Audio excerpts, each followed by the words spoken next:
November 5th, 2003, all doubt of Ridgway's guilt was erased. He pleaded guilty to the murders of 48 women. He'd made a deal to cooperate with the prosecution to provide more information on his victims and the whereabouts of their remains.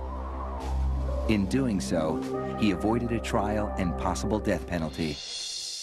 Mr. Ridgway, how do you plead to the charge of aggravated murder in the first degree as charged in count 1 for the death of Wendy Lee Caulfield? Guilty. How do you plead to the charge of aggravated murder in the first degree as charged in count 2? Guilty. Guilty. Guilty. It's like he didn't have any remorse at all for what he had done. You know, he'd killed so many people, he didn't remember who they were, what they looked like. I just couldn't believe that somebody could kill all those people and not remember them. Neither could the angry relatives of his victims, who were invited to speak in court when Ridgway was sentenced to life without parole on December 18th, 2003.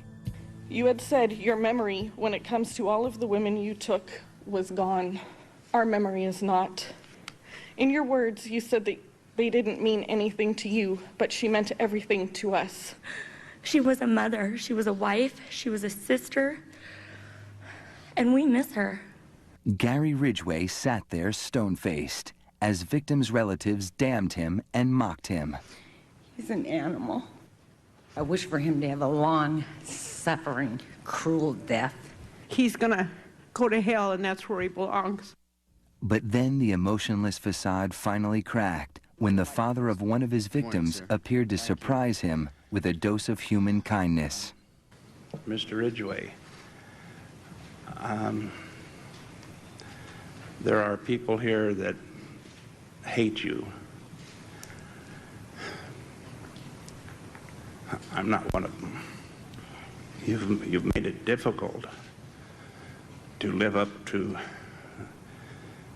what I believe, and that is what God says to do, and that's to forgive. You are forgiven, sir. Those tears and a statement he made to the court later that day were as close to showing real remorse as Gary Ridgway had ever come. I'm sorry for killing these ladies.